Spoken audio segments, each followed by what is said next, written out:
चलिए बेटा, तो फिर आज हमको एक बेसिक इंट्रोडक्शन लेना है, हमें अपने सिलेबस की बात करनी है, फिर हम क्लासेस वगैरह की बात करेंगे, कुछ तैयारी की बात करेंगे। देखो देखो जी, generally eco honours semester one में क्या होता है, बच्चा ट्वेल्थ से नया नया आया होता है और उसको लगता है कि मुझे पढ़ाई नहीं करनी है, तो थोड़ा कम सिंसियर होता है।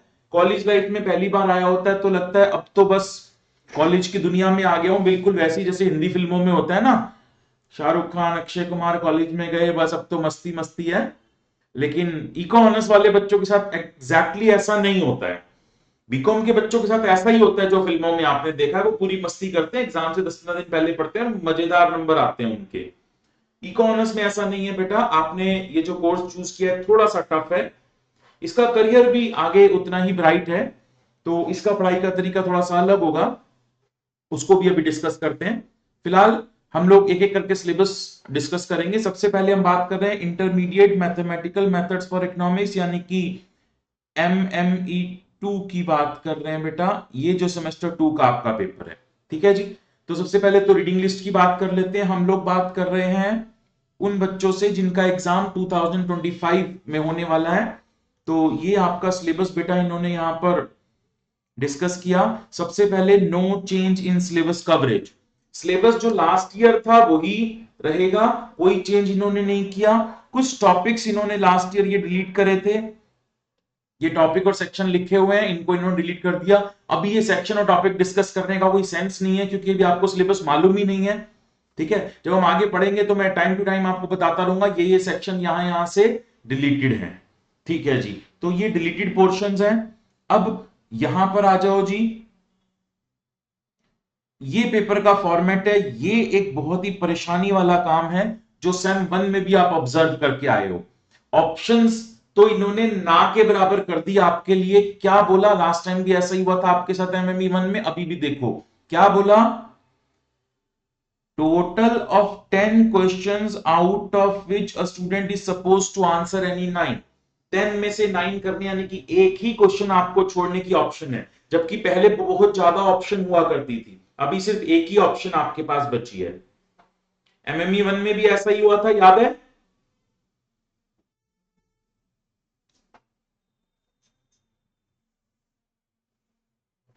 ठीक है,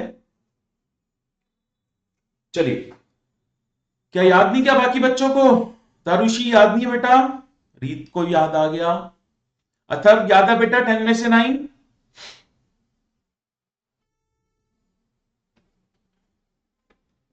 ठीक है, ठीक है, चलो। तो 10 में से 9 क्वेश्चंस हमको करने हैं, ठीक है। चलिए, वैसे आप लोगों के माइक्स भी ऑन होते हैं, मैं माइक ऑन छोड़ता हूं आपकी, अगर कुछ बोलना चाहें तो बोल सकते हैं, अदरवाइज यस का ये साइन हमने रखा हुआ है ताकि डिस्टरबेंस कम हो, आपका इंटरनेट भी कम यूज हो। चलिए, अब आगे देखते हैं जरा, हमारा जो सिलेबस है इसकी बात करते हैं। बेटा देखो, सबसे पहली बात, ये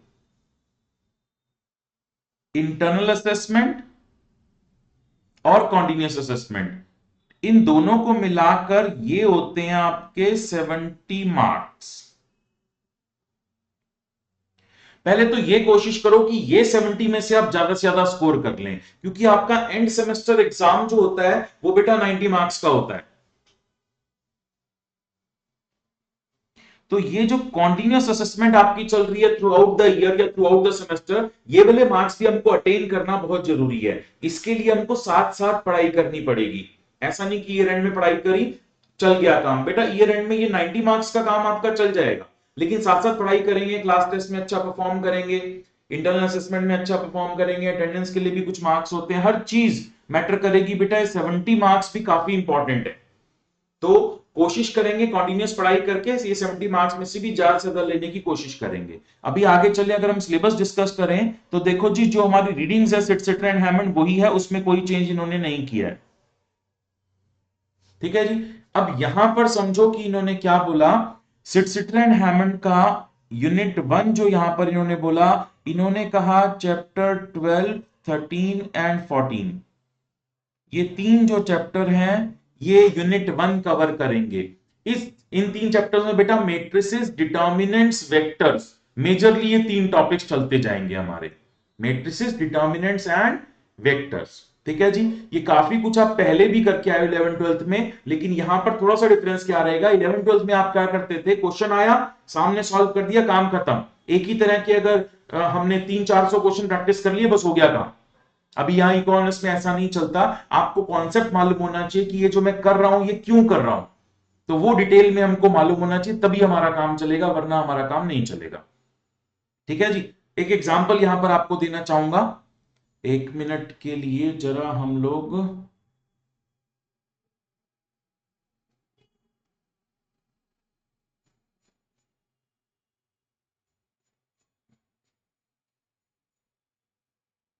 एक एग्जांपल देखते बेटा, क्या हो रहा है, क्यों हो रहा है, का क्या मतलब निकलता है हमारा, ये समझना आप जरा।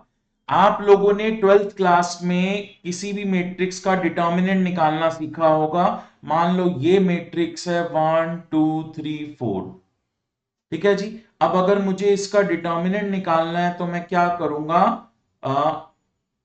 1 2 3 4। हाँ जी, आप बताओ जी कैसे निकालेंगे बच्चों डिटर्मिनेंट, क्या करना है डिटर्मिनेंट में, बोलो बोलो बोलो।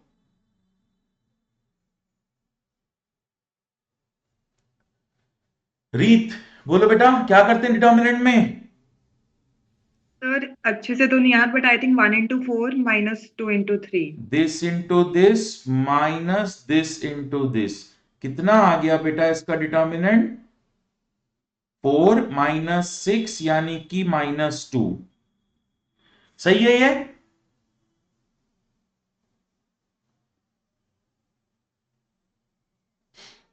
ठीक है, सब बच्चों को मालूम है ये एकदम ठीक है। ये डिटर्मिनेंट हमने निकाल दिया, ठीक है। बहुत सारे ऐसे हजारों डिटर्मिनेंट हमने 11 12 क्लास में निकाले। बेटा डिटर्मिनेंट तो निकाल दिया, लेकिन ये है क्या, क्या निकाला, क्या हुआ इससे, क्या बताता है ये हमको, क्या करा है आपने, ये कैलकुलेशन तो समझ में आ गई कि क्या हो गया, लेकिन इससे हमें पता क्या चला, डिटर्मिनेंट एग्जैक्टली होता क्या है, बोलो कुछ, कुछ भी रफ आइडिया, कोई वेग आइडिया।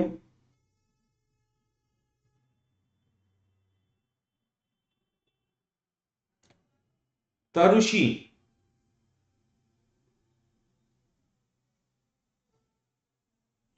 बेटा कोई वेग आइडिया, क्या डिटर्मिनेंट क्या होता है।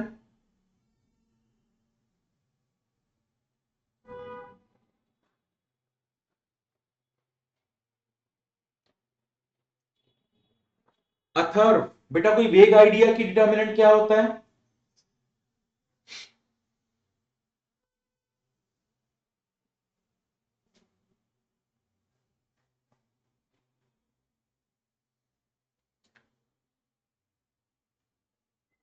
तेजस्वी, बेटा कोई वेग आइडिया। सर शायद लीनियर इक्वेशंस हम लोग सॉल्व करते थे इससे। ठीक है, देखो अगर डेफिनेशन की बात करें तो determinant is a unique number associated with the matrix, ठीक है, लेकिन इससे भी हमें कुछ पता नहीं चला एग्जैक्टली क्या होता है, ये कभी 11 12 में आपने करा भी नहीं होगा, कोई टीचर ऐसे बताएगा भी नहीं। अगर मैं इस वेक्टर को ड्रॉ कर दूं किसी भी तरीके से, और अगर मैं इस वेक्टर को भी ड्रॉ कर दूं किसी भी तरीके से, ठीक है, कुछ भी, तो इन वेक्टर से एक पैरेललोग्राम बनता है। ठीक है, ये कैसे बनेगा वेक्टर में बताऊंगा। इस पैरेललोग्राम का जो एरिया होगा that will be determinant of this matrix. अगर किसी मैट्रिक्स की दो डिफरेंट डिफरेंट रोज को वेक्टर बना के मैं ज्योमेट्रिकली ड्रॉ कर दूं, तो उनसे जो पैरेललोग्राम बनेगा उसका जो एरिया होगा दैट विल बी डिटर्मिनेंट। ठीक है, तो अब ये वेक्टर्स जब मैं कराऊंगा तो डिटेल में ये बताऊंगा, तो जो चीजें ना हमको कॉन्सेप्चुअली क्लियर है वो लॉन्ग टर्म तक रिटेन रहती है हमारे पास, और जो हमने सिर्फ क्वेश्चन क्वेश्चन कर लिए वो लंबे समय तक रिटेन नहीं रहती हैं। तो हमारा यहाँ पे टारगेट यही होता है कि हम जो भी करें कॉन्सेप्चुअली करें कि क्या हो रहा है और क्यों हो रहा है, ताकि लॉन्ग टर्म तक हम उसे रिटेन कर सकें। ठीक है जी, तो 12 13 चैप्टर में हम वैसा ही कुछ करेंगे। अभी इसमें से इन्होंने बोला कि जो इसकी वेटेज है वो 40 मार्क्स की है, 5 क्वेश्चंस आएंगे 8 मार्क्स के, तो टोटल 40 मार्क्स की इसकी वेटेज हो गई। ठीक है जी, इसके बाद यूनिट 2 में इन्होंने बोला function of several real variables, ये एक नई चीज है, ये 11th-12th में आपने नहीं पढ़ा होगा कभी भी। और हमेशा ध्यान रखना, जो भी नई चीज होती है वो रिलेटिवली आसान होती है। रीजन क्या है कि क्योंकि एग्जामिनर को भी पता है कि मैट्रिक्स डिटर्मिनेंट्स वेक्टर्स ये 11th-12th से करके आए हैं, तो उसमें वो टफ क्वेश्चन डालेगा। सेवरल रियल वेरिएबल्स यानी कि पार्शियल डेरिवेटिव बोलते हैं हम इसको, तो पार्शियल डेरिवेटिव एक नया टॉपिक है, तो उसमें से रिलेटिवली इजी क्वेश्चन वो डालेगा, क्योंकि वो हमारे लिए एकदम नया है, पहली बार ही पढ़ रहे हैं हम इसको। इसमें बेटा 2 चैप्टर कवर हो रहे हैं आपके, चैप्टर 15 और 16। हम इसको नॉर्मली बोलते हैं पार्शियल डेरिवेटिव। इसकी वेटेज है 30 मार्क्स, इसमें 3 क्वेश्चंस पूछे जाएंगे 10-10 मार्क्स के लिए, सब पार्ट्स होंगे उसके, ठीक है। और लास्ट जो यूनिट है हमारा बेटा, ये है मल्टी वेरिएबल ऑप्टिमाइजेशन, यानी कि आप इसको आसान शब्दों में बोल सकते हो maxima minima of partial derivative, ठीक है जी। और इसमें एक ही चैप्टर है, चैप्टर 17, और ये होगा इसमें 20 मार्क्स के लिए, क्वेश्चन 2 पूछे जाएंगे 10-10 मार्क्स के लिए, ठीक है जी। चलो जी, तो ये हो गया हमारा 40 मार्क्स, 30 मार्क्स एंड 20 मार्क्स। अगर आप हिसाब से देखो, लॉजिकली थोड़ा सा स्ट्रेटेजीज भी लगाओ, तो सबसे इंपॉर्टेंट चैप्टर कौन सा नजर आ रहा है आपको 12, 13, 14, 15, 16, 17 में से? मुझे सबसे इंपॉर्टेंट नजर आ रहा है बेटा चैप्टर 17। आप समझ रहे हो, अकेले चैप्टर की वेटेज 20 मार्क्स है, ऊपर 3 चैप्टर्स की वेटेज 40 मार्क्स है, इधर 2 चैप्टर्स की वेटेज 30 मार्क्स है, तो यहां अकेले चैप्टर की वेटेज 20 मार्क्स है, तो सबसे इंपॉर्टेंट चैप्टर नजर आ रहा है चैप्टर 17। और क्योंकि मैं आगे तक का सिलेबस भी जानता हूं, तो बेटा सबसे इजी भी इन सब में चैप्टर 17 ही है। तो अब सोचो, इजी भी है और इंपॉर्टेंट भी है मार्क्स वाइज, तो चैप्टर 17 करने में बहुत मजा आने वाला है, ठीक है जी। तो ये कुछ हमारा सिलेबस रहेगा बेटा, ठीक है जी। तो ये सिलेबस सिलेबस क्लियर है बेटा? हैमंड बुक है, 12 to 17 चैप्टर्स 3 यूनिट में डिवाइडेड है, और ऐसे ऐसे इनकी मार्क्स की वेटेज है, ठीक है जी। चलो जी, अब हम लोग कैसे पढ़ाई करेंगे बेटा? रीडिंग्स आपको परचेज करनी है, जरूर करनी है। रीडिंग्स आप परचेज कर लेना, जो भी आपके कॉलेज की फोटोकॉपी बुक शॉप होगी वहां से आप रीडिंग्स परचेज कर लेना हैमंड की। अगर आपने सेमेस्टर 1 में ही बुक्स परचेज कर ली थी, तो वही बुक चलेगी, कोई भी चेंज नहीं है, ठीक है। परचेज जरूर करना, क्योंकि हर बार पीडीएफ से काम नहीं चलेगा। फिर भी अगर आप पीडीएफ चाहते हो, तो फोल्डर में मैंने अपलोड की हुई है, वहां से आप डाउनलोड कर सकते हो, पहली बात। दूसरी बात, हमारे यहां से भी आपको मेरी एक बुकलेट मिलेगी, जिसमें मैंने सारे क्वेश्चंस डाल दिए प्रैक्टिस के लिए। ये बेटा मेरी बुकलेट है, ये इस साल की है 2025 के लिए, ठीक है। ये आपको कोरियर कर दी जाएगी, यही बुकलेट है जिससे मैं अभी बता रहा हूं आपको। ये इंडेक्स है, चैप्टर 12, 13, 14 हम इसको प्रैक्टिस करेंगे, फिर उसके बाद 15, 16 और फिर 17, और एंड में मैंने ये सारे पेपर भी अटैच कर दिए लेटेस्ट 2024 के पेपर तक, ठीक है जी। तो ये बुकलेट आपके यहां पर फिजिकल कॉपी कोरियर कर दी जाएगी। अगर आप पीडीएफ भी डाउनलोड करना चाहते हैं, तो वो भी मैंने फोल्डर में बुकलेट और उसके जो क्वेश्चंस मैंने प्रैक्टिस करने के लिए दिए, उनके आंसर्स भी मैंने अपलोड कर दिए हैं फोल्डर में, वहां से आप डाउनलोड कर सकते हैं। लेकिन फिजिकल कॉपी आपके पास होना जरूरी है, तो वो मैं आपको कोरियर करवा दूंगा, ठीक है जी। अब जो हमारा प्लान रहेगा पढ़ने का, वो हम लोगों ने बेटा नया प्लान इंट्रोड्यूस किया है, क्योंकि लास्ट ईयर तक हम लोग लाइव क्लासेस काफी ज्यादा रखते थे। लाइव क्लासेस में थोड़े कम बच्चे आते हैं, क्योंकि बच्चे ने अगर पिछली क्लास का नहीं किया, तो वो आगे का नहीं पढ़ पाता है। किसी वजह से वो पिछली क्लास का नहीं कर पाता था, क्योंकि कॉलेज का प्रेशर होता है, अदर सब्जेक्ट्स का प्रेशर होता है, जो भी। तो हम लोगों ने बेटा जो कॉन्सेप्ट नया इंट्रोड्यूस किया है, that is SYOP, study at your own pace. इसमें क्या है बेटा, हम आपको एक बैच में अपनी ऐप में ऐड कर देंगे, वहां पर आपके पास सारी वीडियोस का एक्सेस अवेलेबल रहेगा चैप्टर वाइज। जैसे चैप्टर 12 की वीडियो का फोल्डर बना होगा, 13, 14, 15, 16, 17 हर चैप्टर की वीडियो का फोल्डर बना हुआ होगा, वहां से आप सीक्वेंस में वीडियोस देखते जाएंगे अपनी पेस पर। अगर आपके पास किसी वीक में टाइम ज्यादा है, तो आप चैप्टर 12 पूरा खत्म कर देना, कम है तो 1-2 वीडियोस देख लेना, कुछ इस तरीके से। ठीक है जी। यहां पर इसको रेगुलेट करने के लिए हम लोग क्या करते हैं, हम लोग एवरी संडे, ये फिक्स है, एक लाइव जूम क्लास होगी, ये फिक्स है, जरूरी है। ठीक है जी। एवरी संडे एक लाइव जूम क्लास होगी जिसमें हम ये डिस्कस करेंगे जो पिछले वीक की मैंने आपको वीडियोस बोली होंगी, बेटा ये वीडियोस आपको देखनी है, इसमें क्या क्या आपको डाउट रह गए हैं वो मुझसे पूछ लो। ठीक है। नेक्स्ट वीक में आपको ये वीडियोस देखनी है, इसमें ये कॉन्सेप्ट होंगे, उन कॉन्सेप्ट का एक छोटा सा ब्रीफ में आपको दे दूंगा कि हाँ यार ये कॉन्सेप्ट है, अब आप इसको अपनी पेज पर देख लेना जब भी आपको टाइम मिले। और जो पिछले वीक की वीडियोस हैं उसके डाउट डिस्कस करेंगे, नेक्स्ट वीक की वीडियोस का हम कॉन्सेप्ट डिस्कस कर लेंगे। ठीक है जी। तो ये संडे लाइव जूम क्लास आप ये इंश्योर करेगी कि आप एकदम पेस पर चल रहे हो। ऐसा नहीं हो SYOP मैंने दे दिया, study at your own pace, बच्चे ने पढ़ाई नहीं करी, वो सोचेगा चल यार जब क्लास में टेस्ट होगा तभी पढ़ाई करूंगा। तो ऐसा नहीं करना है, एवरी संडे हमको मिलना है और हम ये आपकी प्रोग्रेस को मेजर करेंगे। जितनी भी वीडियोस मैंने अपलोड की हैं, यहां पर खास बात क्या है बेटा, हम लोग टॉपिक वाइज 10 ईयर की वीडियो भी रखते हैं। इससे बेनिफिट क्या होता है कि जो मेरे को, मैंने अभी आपको शुरू में बताया ना, ये जो 70 मार्क्स है मेरे क्लास टेस्ट के, ये मुझे जरूर लेने हैं।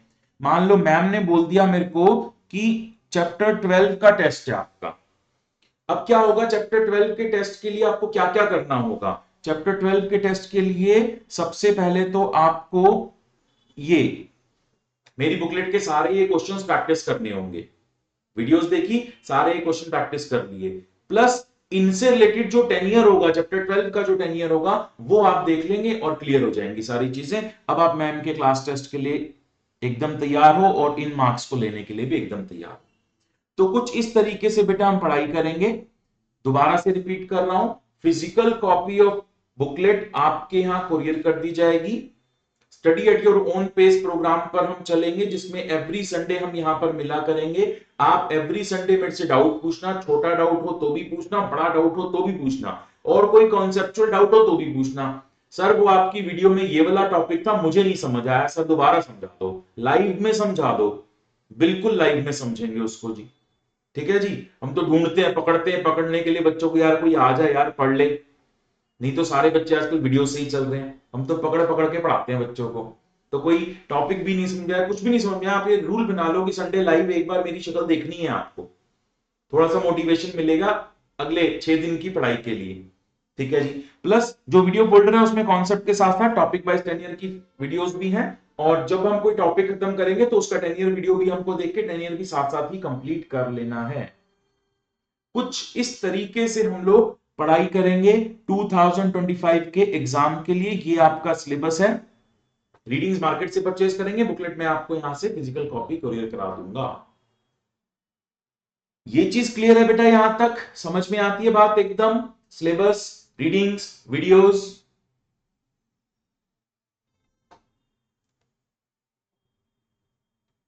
ठीक है भाई।